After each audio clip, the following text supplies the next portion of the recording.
All right, well, let's go ahead and get started. Again, welcome everyone here to this iteration of the study of Ezekiel. We're going to be doing chapters 40 through 43 because it was just a whole bunch of dimensions, measurements, lots of measurements. And so I got to thinking about it. Well, you know what? That's going to be kind of boring, and we're going to, if I did that for the next 4 weeks, just doing nothing but measurements, somebody's going to fire me. So thank you. Well, we'll get through these, this part of it, and go on in next week. We'll get to chapter 43 and 44 a little bit. All right, so let's go ahead and begin. And just for informational purposes, my name is Steve Sheik. I'm the congregation leader, rabbi at Tree of Life Messianic Congregation in Katy, Texas. And so let's begin with the blessing. Baruch atah Adonai Eloheinu melech haolam, asher kiddushanu b'mitzvotav v'tzivanu la'asok b'divrei Torah. Blessed are you, Lord our God, King of the universe, sanctifies us with his commandments and commands us to engross ourselves in the words of Torah. Amen. Okay, so here we are in chapter 40, and we'll be doing 40 to 43. And so this timeline here kind of tells you, right about where we are in this, and this would be toward the end of Ezekiel's time in captivity. And here's another deal that just shows you kind of where we are. We're right here starting at the new temple, and then when we get into 44, that's when the glory of the Lord moves back into the temple and into Israel's life. So if you look at this, a lot of people say, well, what does all of this mean? And so there are about the book of Ezekiel starts out with the chapter 1 talks about a vision. Ezekiel had this vision of God's glory. You remember he was on a throne and a chariot with wheels, and it could move in any direction and so forth.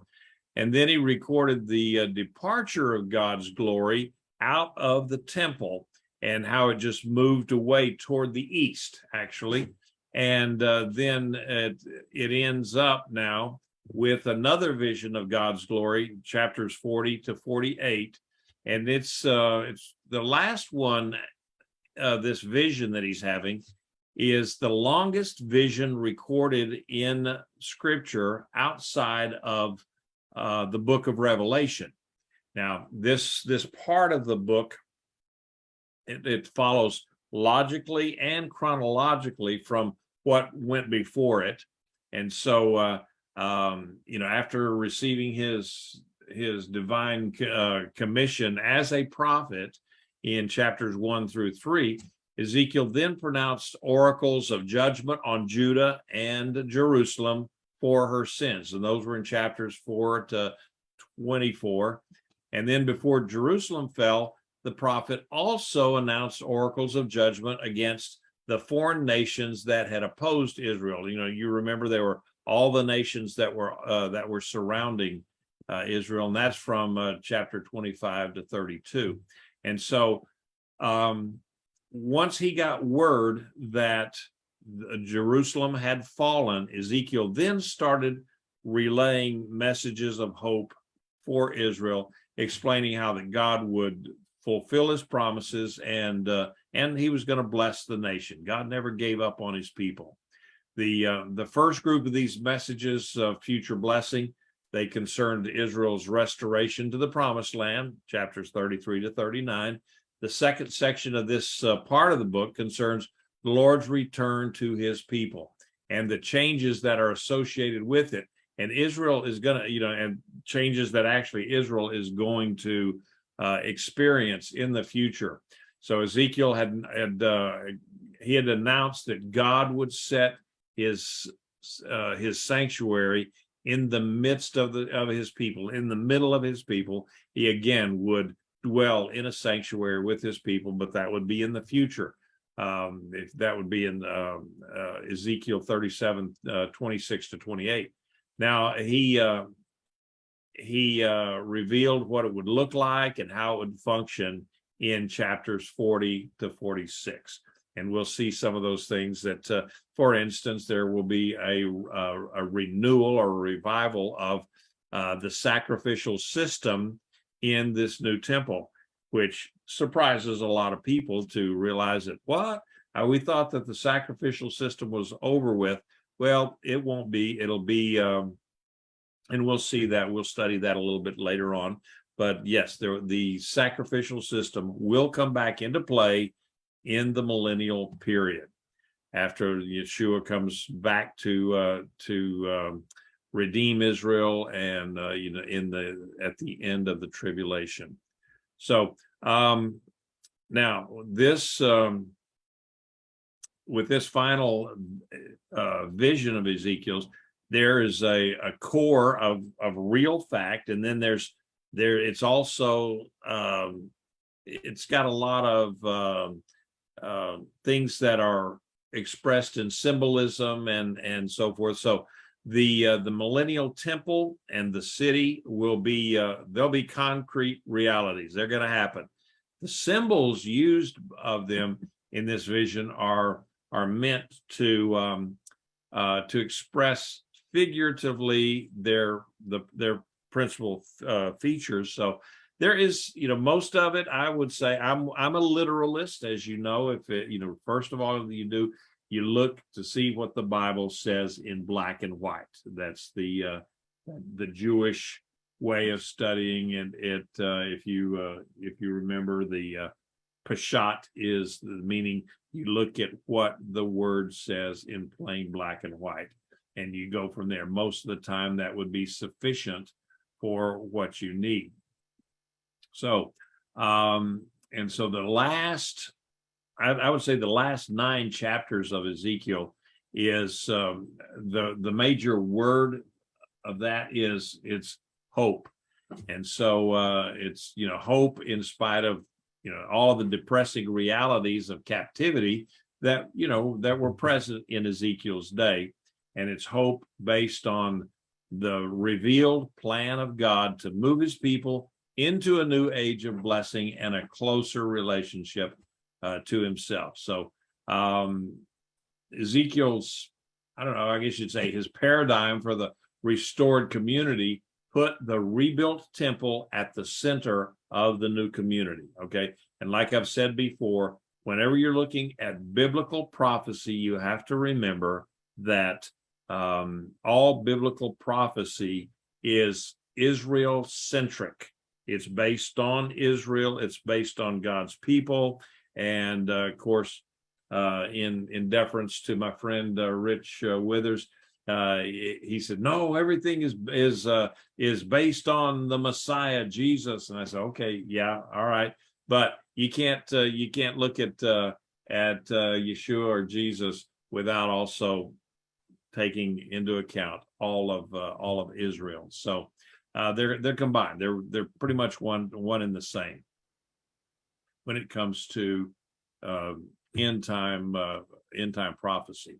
So the temple in Jerusalem had been a primary concern of the Israelites before its destruction by Nebuchadnezzar. So the subject of the temple continued to be of primary significance to the Israelites over there in Babylon in exile. So there are basically 5 parts to this revelation, and they're all bound together by this account, Ezekiel's guided tour around the temple complex. So the first part is a brief introduction of the vision that he received. That's only 4 verses, chapter 40, verses 1 through 4. And then he described the temple complex, which was verse 5 into verse chapter 42, 20. And then the return of God to his temple in chapter 43. Now, and it talked about the worship that would follow onto that from that period of time up and through chapter 46. And so at the end then, chapters 47 and 48 talks about changes that would take place in the promised land as a result of just God putting everything back together after in the millennial time frame. So now there are lots of different interpretations that about what does this all mean? What does the book of Ezekiel mean? And so there are basically, I think, four major views that we can look at today, and each one of these views, there's a volume of material that the ones that hold these views, they've written lots of stuff about it. So I'm just going to go through the four ways of looking at Ezekiel and how it is interpreted by people. So number one, some felt that what Ezekiel predicted was fulfilled when the exiles returned and reestablished life in the land. But nothing that took place after the return from Babylon matches the depth of detail that is in these predictions. The temple was not built under, that temple that was rebuilt under Zerubbabel, nor the expanded temple of Herod the Great looked anywhere near like like Ezekiel had described here. And in fact, there's been no fulfillment of these predictions in any literal sense so far in history. I mean, it's just hadn't happened. And so there is actually nothing in the post-exile books of the Old Testament that would lead us to believe that the Jews who returned from exile even attempted to build this temple. They just went back to Solomon's temple, kind of rebuilt that, and then when Herod came along, he expanded it 500 years later. But and what was predicted in chapter 47 and 12, 1 to 12, the Dead Sea it's still the Dead Sea. It did not become fresh water and sweet water. I can attest to that fact that the Dead Sea is still very, very salty. And, you can go down there and float on top. So that's number one. And then number two, other people have interpreted this section just spiritually, that it was not really, it wasn't meant to be literal, that it's not going to take place. And they've explained these predictions as fulfilled in a spiritual sense by the church. The Christian body as we know it today is the church. Well, this particular approach, I think, also fails to explain the multitude of details in Ezekiel's writings, such as the dimensions of the various rooms. I mean, these these dimensions and everything are so precise that you could almost use them as a blueprint to build things. And of course, it's not exact, but you couldn't obviously make it a blueprint, but it's very, very close, much closer than what Moses had to build the tabernacle. And that didn't give a whole lot of dimensions. It gave a few measurements, but that was about it. Most of it was what from the building of the tabernacle, most of it was, Moses said, from the image that he saw in heaven when he was up on top of Mount Sinai and getting instructions from God. So, but these people in this particular spiritual application, they look at it and they say, well, what this does, this is actually a supersessionist view. These are the folks that believe that the church, the Christians, have replaced Israel as God's chosen people.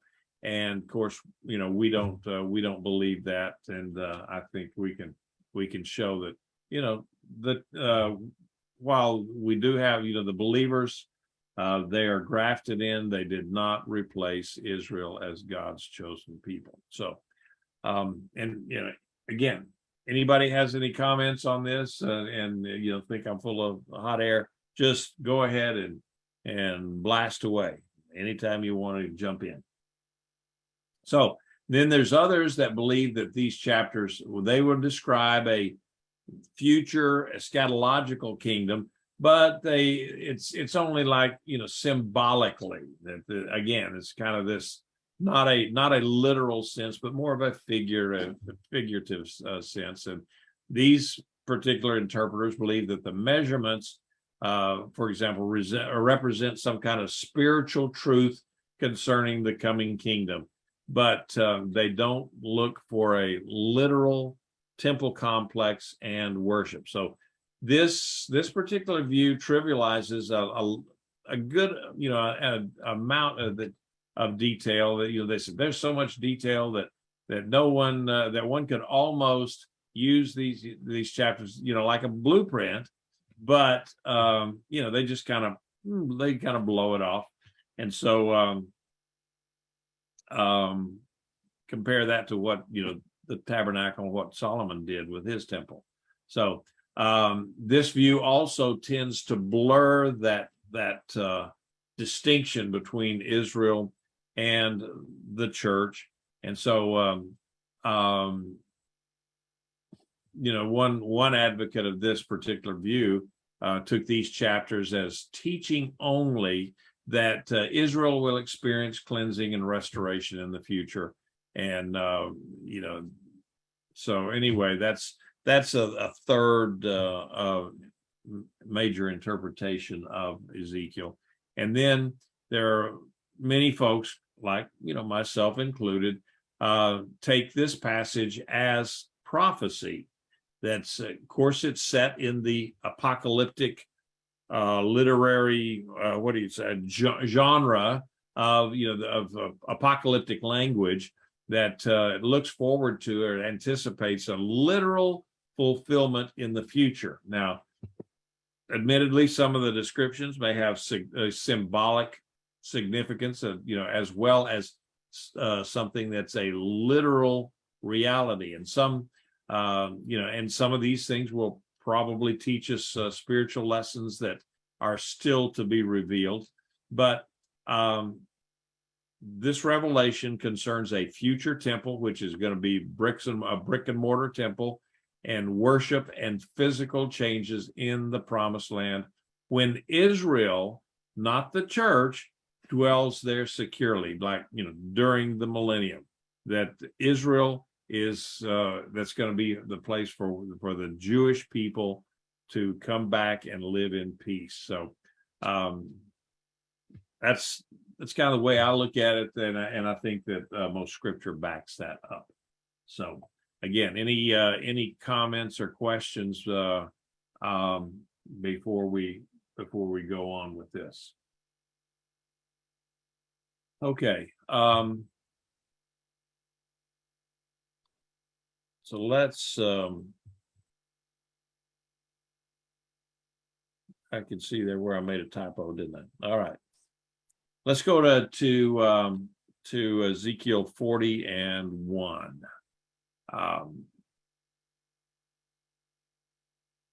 In the 25th year of our exile, in the beginning of the year, in the 10th day of the month, in the 14th year after the city was struck down, on that very day, the hand of Adonai was on me, and he brought me there.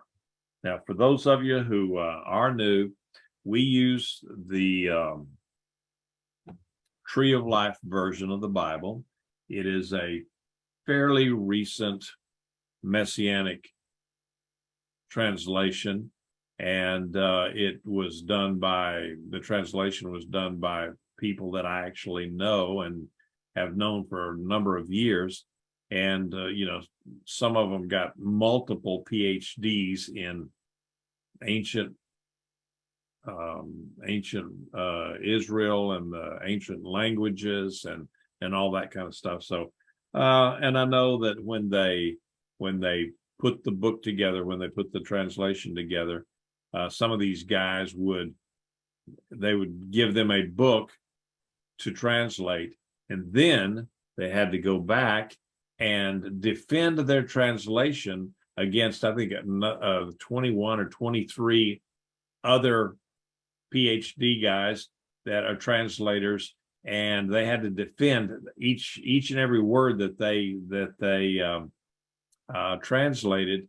And so that's very rigorous. It took them several years to do that, and it's a very, very rigorous way of doing translation.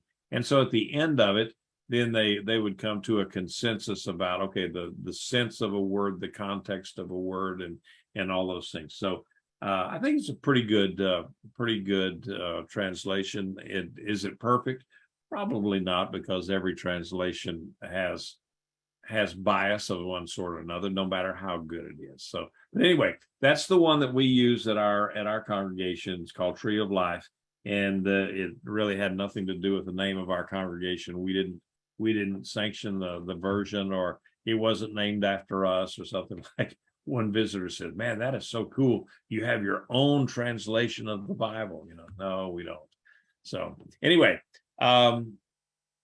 Ezekiel, there's a couple of dates that you could use here.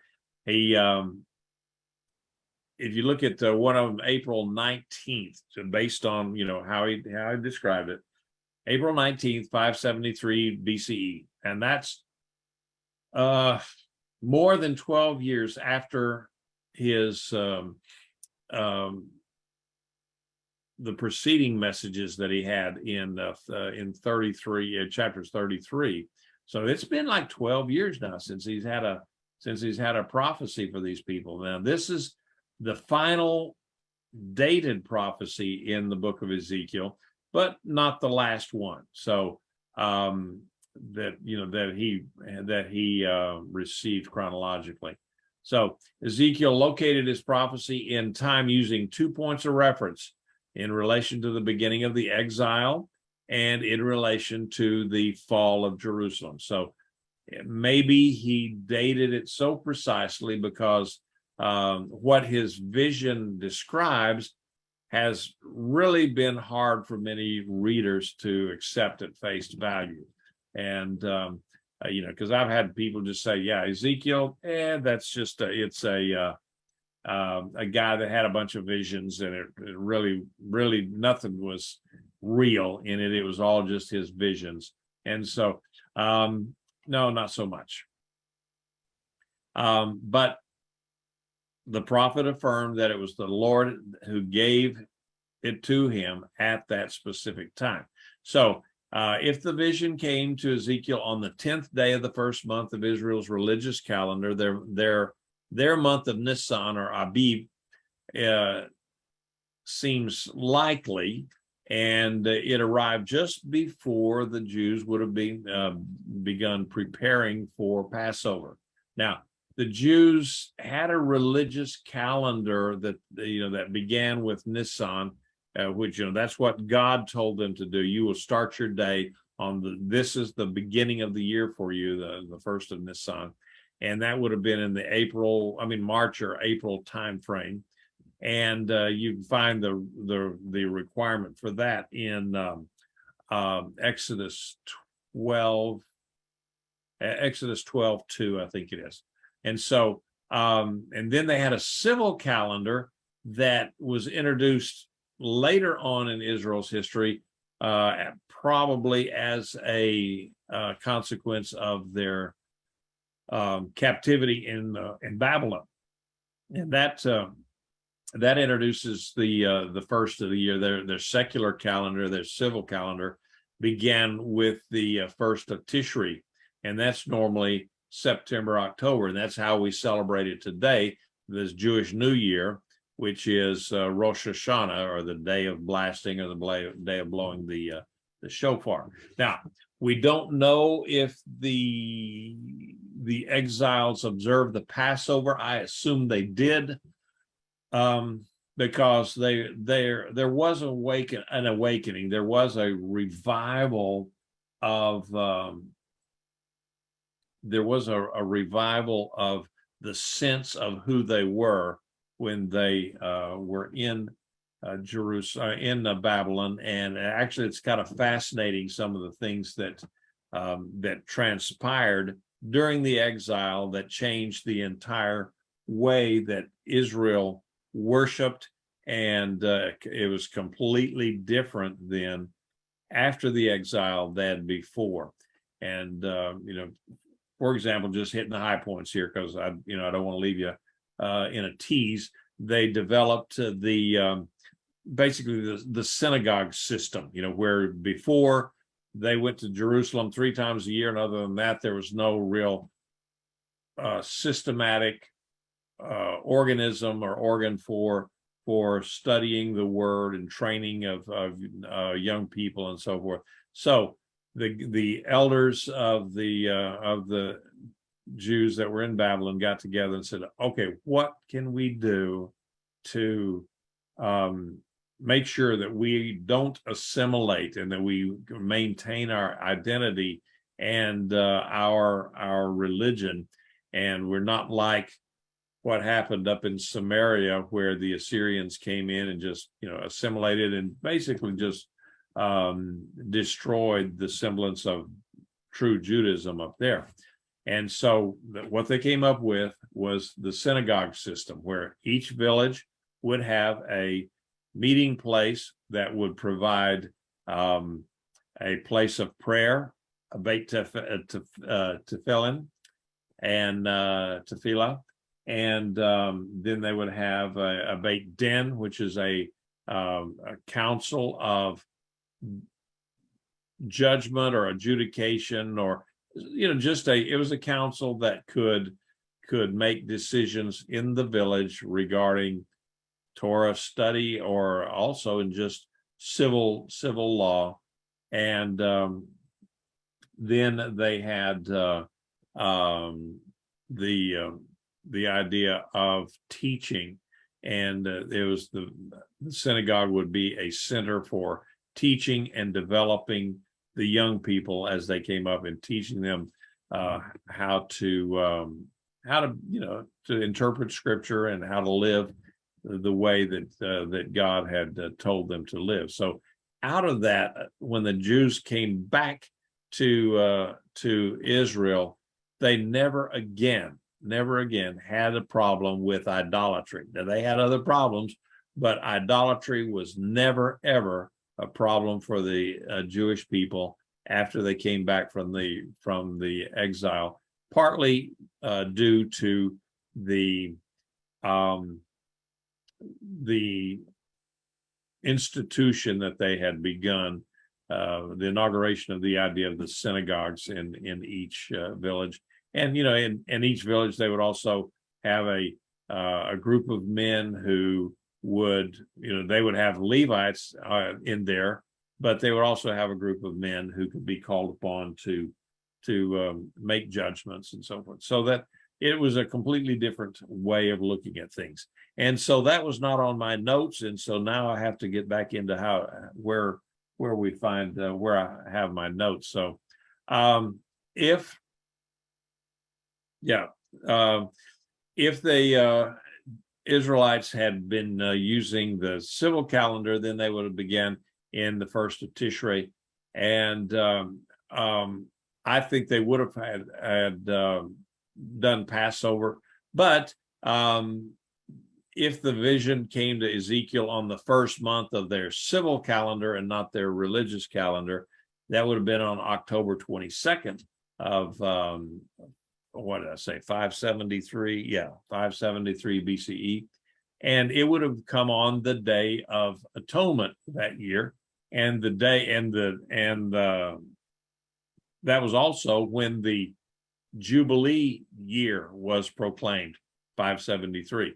So that would have also been a fitting time for the reception of this vision, and the subject of the vision would have encouraged the exile that the Lord would indeed fulfill his purposes and for the nation, and then bring them back home, and that would have been good news for them, that they're coming back home and God would renew all of his covenants and promises to them. So looking at chapter or verses 2 and 3, in the visions God brought me to the land of Israel and set me down upon a very high mountain. On it toward the south was something like the construction of a city. He brought me there, and behold, there was a man whose appearance was like bronze. He had a linen cord in his hand and a measuring rod. He was standing in the gateway. So the Lord took Ezekiel in his vision to the land of Israel, and this was, remember, this is the second time that God had done that, taking him back to Israel and to the temple area in a vision. And he set him up on a high mountain here. He didn't take him to the temple right away. And so this could refer to Mount Zion, but I would say that it probably referred more likely to Mount Scopus, which is on the north end of the Mount of Olives, the Mount Olivet Ridge. If you've ever been there, you can see how the Mount of Olives runs north and south, and it's up there on that north side. And it rises slightly higher than the Temple Mount. And today, even of course, it would have been the same back 3,500 years ago. So, or 2,500 years ago in Ezekiel's time.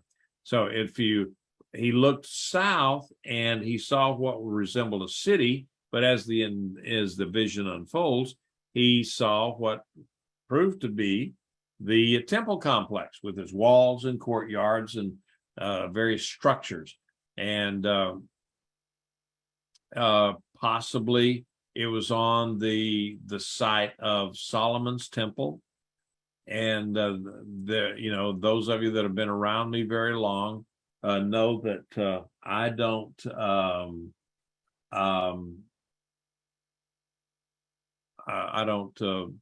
put the temple on Temple Mount and so forth. Let's see. Carl asked, why do you think 573 BCE was a Jubilee year? I didn't count it out. I'm just going by what one of the major experts on the book of Ezekiel had calculated it out. I can't claim that, Carl. It's just that's what they said, that 573 was a Jubilee year. Now, having said that, if that were the case, then people can come back and say, well, when's our Jubilee year here? And I think some people have, they kind of just defer answering on that because they say, well, we can't really be sure. So, and so the question is, do I think the temple was in the city of David? I do. I believe that the temple was right at the very north end of the city of David. And if you actually go up there, they've excavated underneath that. I went up there and went under it, and there's little channels under there. There's a spring under there. And everything was, to me, just makes more sense that the temple was there so that they would have channels to carry off the blood of the sacrifices and so forth. And but it has become the custom that the temple was up on the Temple Mount, and for a variety of reasons. the 10th Roman Legion was up there, and what's 10,000 men. And so, you can't put 10,000 men in that little Antonio structure. It would have been spread out all over that Temple Mount, what we have the Temple Mount today. So anyway, that's just kind of where I think it was. And some of you agree with it, some of you don't, and that's okay.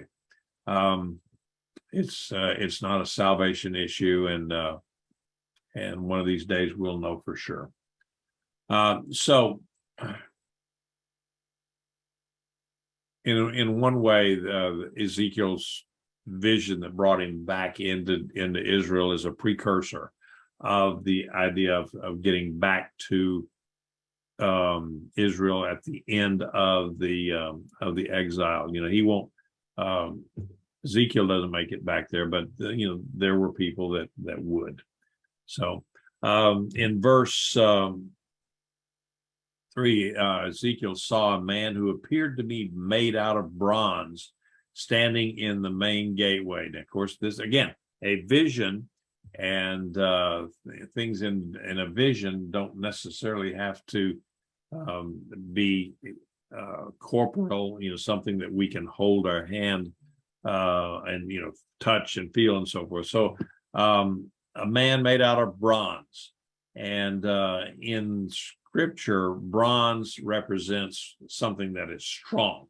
Remember this time frame that we're talking about here with Daniel. This is the end of the Bronze Age, the beginning of the Iron Age, and so bronze was far superior to copper, which the old weapons were made out of. If you had bronze weapons, then you were strong, and you could defeat people that had the copper weapons. And then later on, with the advent of the Iron Age, then of course bronze became less.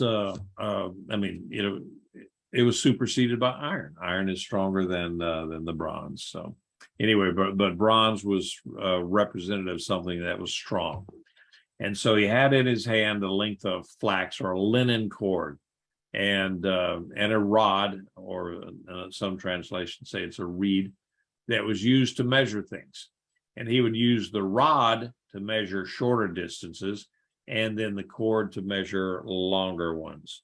And so I got some pictures here of the view of Jerusalem from Mount Scopus. And there's a Hebrew University is up there on Mount Scopus now, but you can look down on Jerusalem. You can see vestiges of the old ancient walls along here, and then here's another view of another part of Israel, of Jerusalem from Mount Scopus. And here's a view that kind of gives you an idea of the topography, and of course, Mount Olives and Scopus is about 400 feet above. When they've zeroed it out at the Gihon Springs.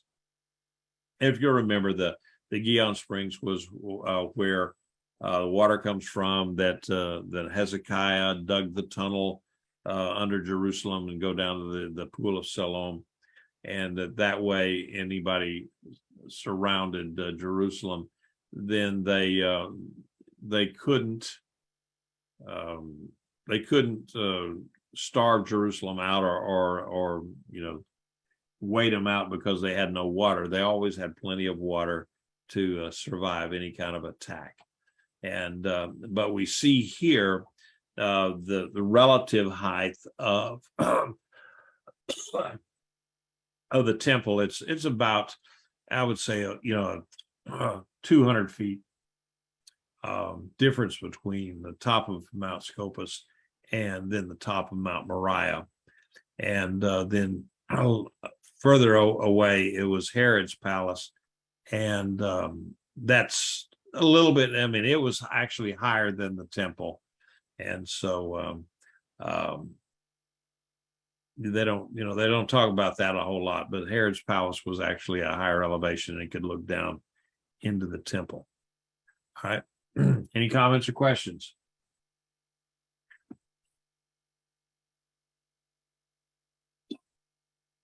Okay. Then the man said to me, Son of man, see with your eyes, hear with your ears, set your heart on all that I show you, for I brought you here in order to show you and report all that you see to the house of Israel. So the man told Ezekiel, the man of bronze, the bronze man here, he told Ezekiel to pay close attention to what you see and you hear, and record it accurately, because he needed to declare the content of the vision accurately back to the Israelites, and because the details were important. So if all God wanted to do was impress Ezekiel with spiritual worship or something, the angel, I'm sure, would have told him so. But no, he says, take these measurements and all this back to Israel. Now, the question may be that, was Israel supposed to rebuild the temple using these dimensions? If they did, they would have had to completely change the topography of Jerusalem, and that was just an undertaking that they could not have ever done.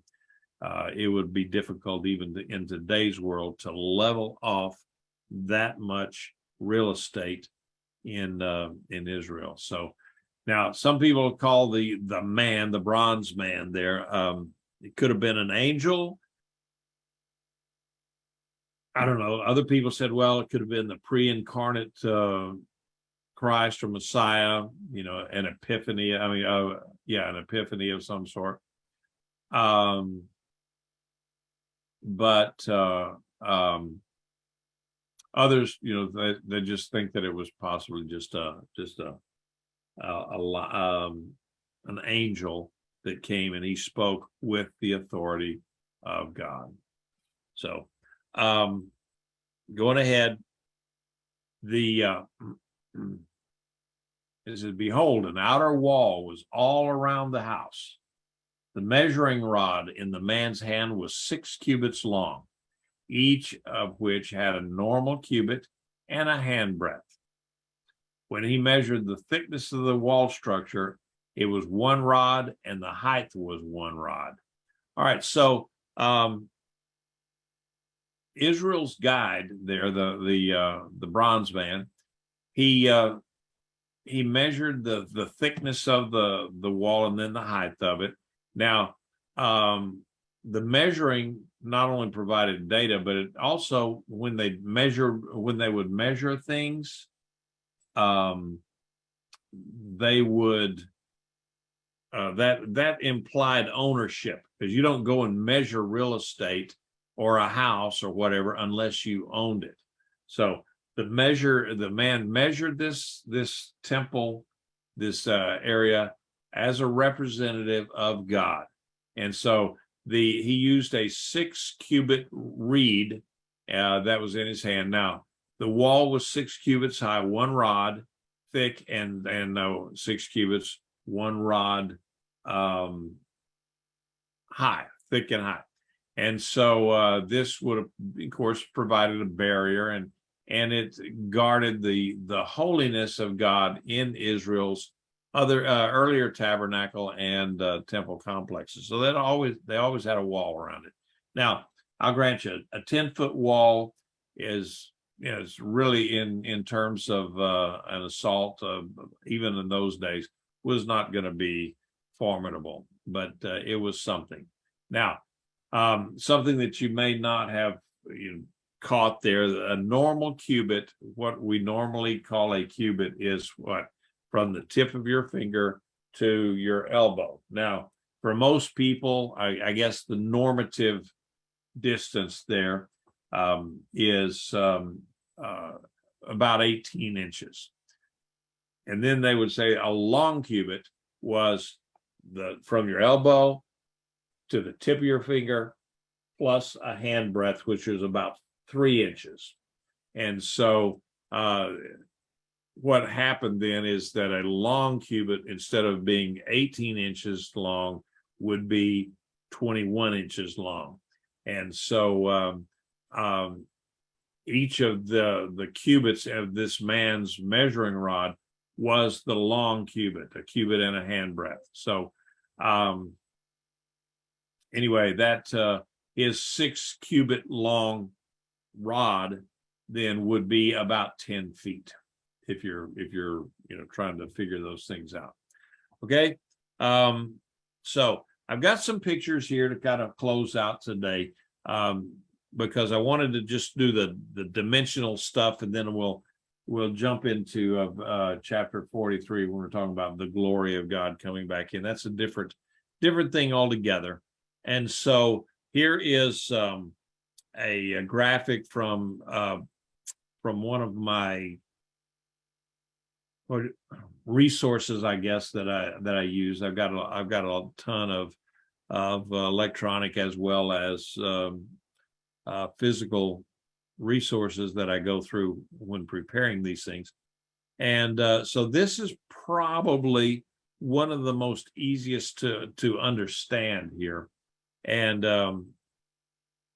even at that, that sometimes getting the dimensions and everything correct and in comparison, or in just the right proportions is a little bit tough. But this area around here, and I got another picture. This is, I think it was about 520 cubits, which runs about 750 feet. From each side, it was a square.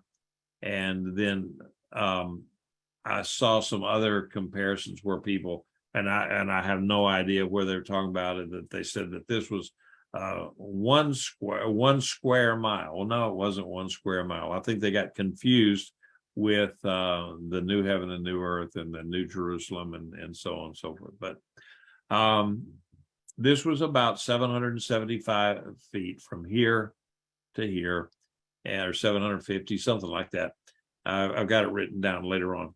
And this kind of gives you an idea. The altar, the big altar, was outside, of course, outside the temple complex itself.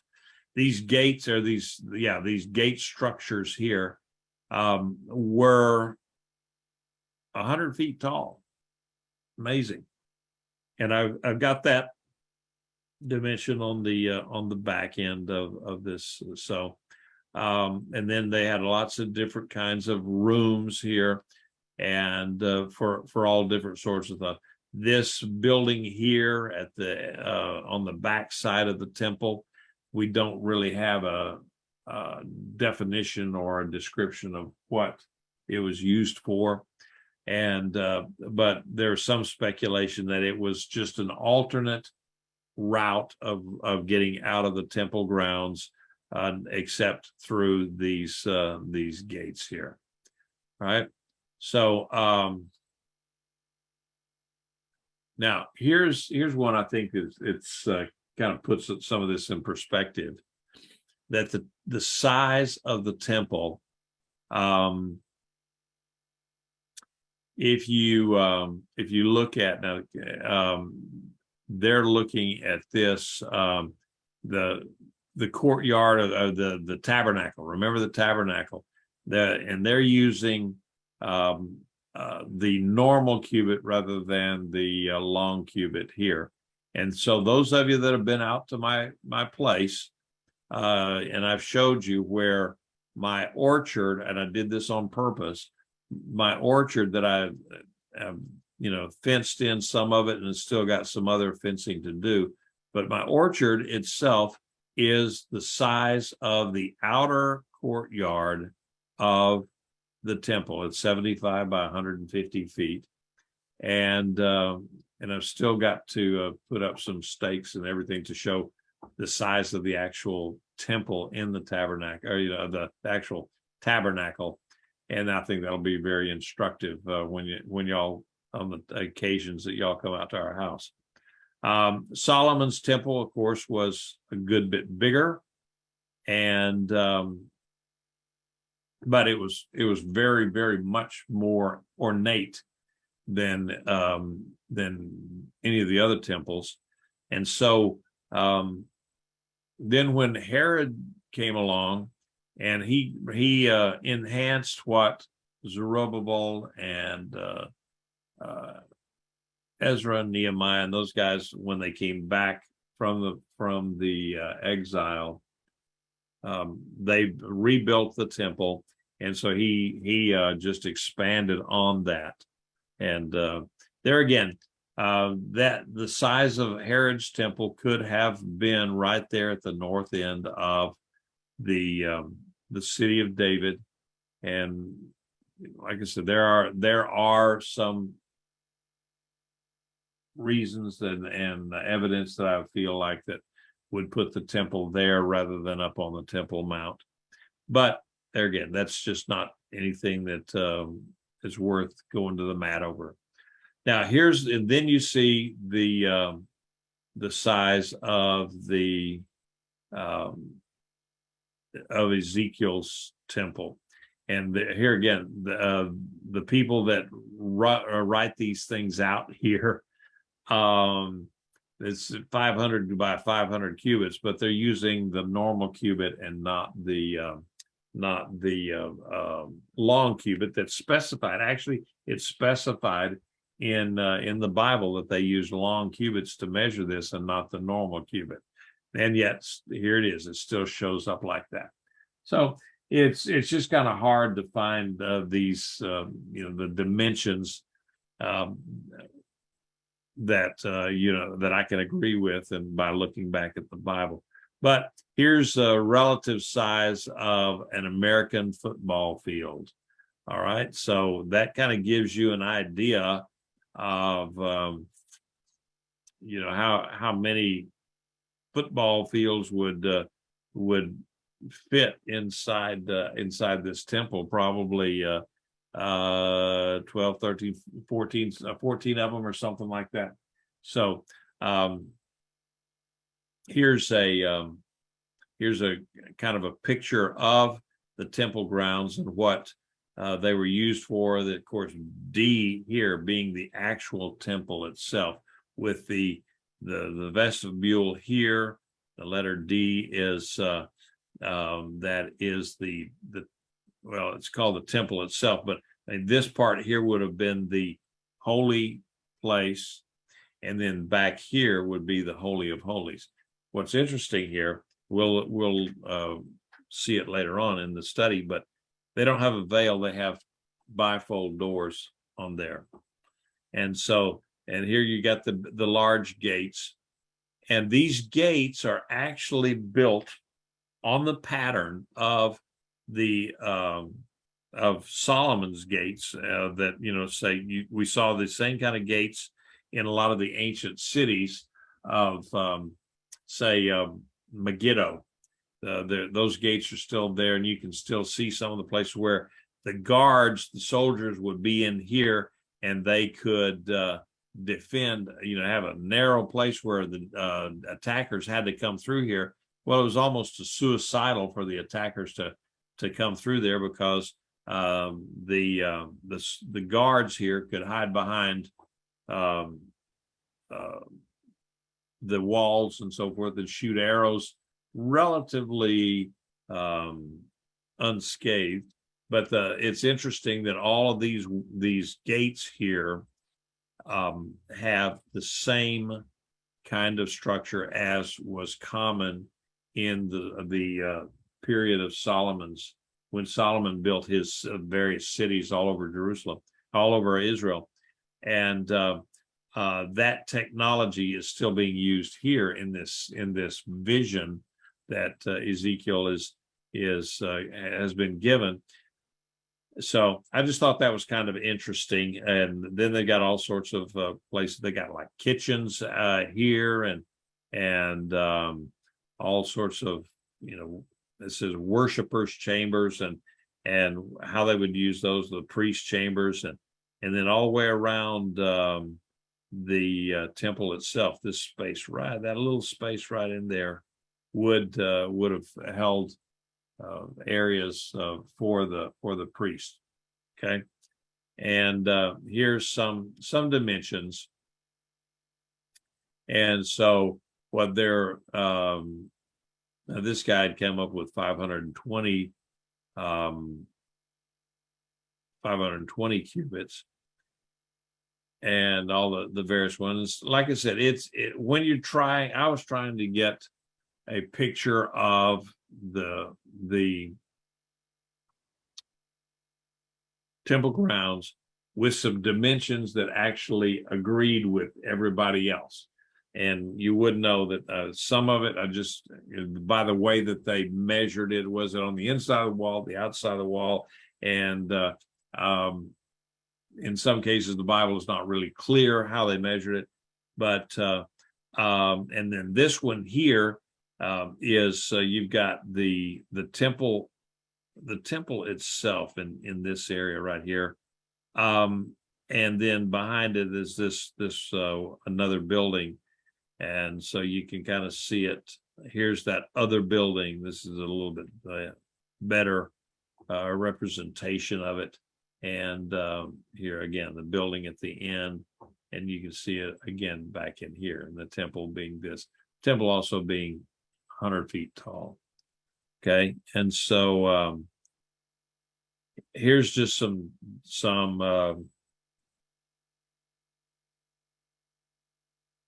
things that instead of 750 feet, if you're using 520 cubits at the long cubits, 21 inches instead of 18 inches, it comes out to be about 910 feet. Well, then that equates to about 19 acres. If you use the smaller ones, it's about 17 and a half acres. And so again, it just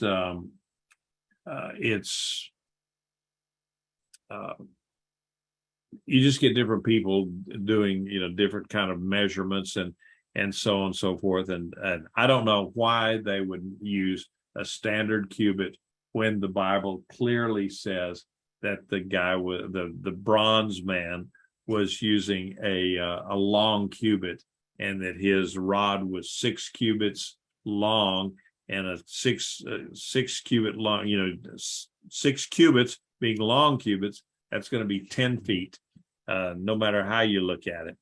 And so just to give you an idea on the gates, one way of measuring it, they were a little over 40 feet wide and a little over 83 feet long, and 100 feet tall. So they're pretty good, pretty sizable gates, have been most impressive. So 100 foot tall gate would be a tower that's, I don't know, depending on how you count it up, it could be 7, 8, 9 stories high, something like that. And depending on how you have the distance between stories, I think the way we do them nowadays is like 15 feet between stories, maybe less. But the temple itself was 100 by 60 cubits, and that would be, again, using the long cubit. That's the way I calculated them out anyways, the long cubit, and they were about 175 feet by 105 feet. And of course, 100 feet tall. All right. So wanted to put these things out here. These are, somebody had put up the excellent drawings of the temple, and each one of the chapters. And so when you get these things, take them, click on those things and look at them, because they're just fantastic, and it gives you some ideas, and especially on, I think, the chapter 41, 42, where it's talking about the inside of the temple, and it kind of gives you an artist's conception of the inside of the temple. It's pretty interesting, and there are actually some 3D things that people have put together on Ezekiel's temple that you can look at, and that they're fun to look at, kind of imagine how it might have looked. I mean, how it is, how the vision would have had it look, because it hasn't been built yet. So anyway, I am over my time with it's 8:03 now, and so I just wanted, and of course these are some of the references that I use. Could I ask a quick question? Sure, I'm not sure I'll answer it, but go ahead. Okay, on the gate that you said like is 100 feet tall or almost, yes, or something. Yeah. Okay, why would it be that tall when it can't keep people out, because they just go around it? I mean, why would do you think? I think what it does, it's to the ancient mind, and the taller the gate, the more powerful the city. Oh, and okay. these walls, yeah. Obviously the walls are not that tall, but if this thing was built on a precipice, or on a deal where, the walls are only 10 feet, but it's on the side of a cliff or something like that, where it's another 100 feet down there. Oh yeah, okay. If you look at some parts of the Temple Mount, and then other parts of the actual city, the ancient walls around Jerusalem, there's some of them where the wall may only be 40 feet tall, but then it drops off another 100 feet, and so it just depends. Yeah. Okay, and so Jason asked, why is it a big deal for the temple to be on the Temple Mount? Well, that has been the traditional thing for a couple thousand years. Josephus himself, in his writings, said no, the temple was actually over at the city of David, but that's he was talking about how the legion was there, and then other people argue that millions had to come through, so why would it be down here when it couldn't actually fit when they take a certain dimension? And I was just kind of curious why, because if they rebuild the temple, isn't that it? I thought, I just thought it's important. Okay, well, there's a couple of things here. Now, in this temple, Ezekiel's temple, remember that the prophecy says that God is going to come down, and he's going to level the mountains and fill up the valleys around Jerusalem, and it's going to be a very, very devastating earthquake that just levels everything. And so that at that point, if God levels it out, if he comes in there and just kind of takes his hand and where they've got mountains there, he just kind of smooths them down a little bit, and then there would be a flat area that they could build this thing. Building a temple now on the Temple Mount would initiate World War III with the Muslims. So it just can't be done. And then down in the city of David, aren't there some housings down there where that couldn't be built also at the moment? Because I know they're excavating. The city of David it's occupied. I mean, there's all sorts of houses there. So no, they couldn't go in there unless they had some kind of eminent domain and just said, okay, we're just taking this over. But it's not big enough to house this temple. And so they would actually, if they're going to build a new temple, and this is actually, remember, this will be the fourth temple. The third temple will be built, and that's going to be the one that will be then desecrated during the middle of the tribulation. So there will be a third temple that will be built, and looking at all the buildings that we see out here at west side of Houston, where they could put up an Amazon distribution center in about 3 months, that is absolutely ginormous. They could build a temple pretty quickly, I would assume, with prefabs tilt walls and all that kind of stuff. Wouldn't so take him very long to build a temple. So are you saying the fourth temple is when he comes and establishes his kingdom here on earth, the millennial? Yes. Yeah, that'll Okay. be it, where the Bible talks about temple not built by The new heaven not and the built by new hands. earth. Yes, sir. Okay, that will be the millennial temple. I assume that it's going to be modeled on Ezekiel's temple. So, and you'll note, we'll talk about it later on, but we'll note that the furniture in Ezekiel's temple is different than the furniture that was in Solomon's temple or the tabernacle or even Herod's temple. So, thank you. Okay. All right. Any other comments or questions that anyone might have? Carl. Yeah, it was you had a graphic there where it showed Herod's temple as being higher on Mount Zion. Did you tell us once that Mount Zion was taken down after the Seleucids had occupied it with a citadel and were throwing rocks at the city and that sort of thing? Because Herod would have been well after the Seleucids. So was that taken down to that point, and then Herod's temple was put on it at what you showed us? Yeah. Okay. No, this is not Herod's temple. This is Herod's palace. Yeah, that's what I meant. Yeah. Okay. So no, was that the same place as the citadel was, where the Seleucids were occupying Jerusalem? No. They may have had something there, but the temple that was desecrated by Epiphanes there, that was that was back in the city of David, I think, and not up on the Temple Mount, but it was in the temple.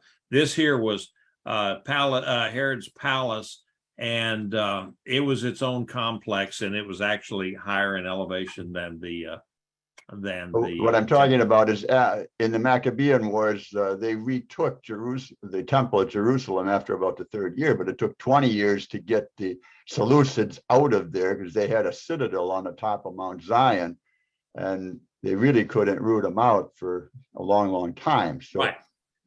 My question is, did Herod put his palace on where that citadel was? Yes, or that's my understanding. Okay. Because it was a good defensible area. So that fill that you have there, the filled in area, where did they get that fill from? Well, there's quarries all around Jerusalem, and it took them 46 years to build up the temple. Yeah, it sure did. So they could have gotten it from just about anywhere. Okay.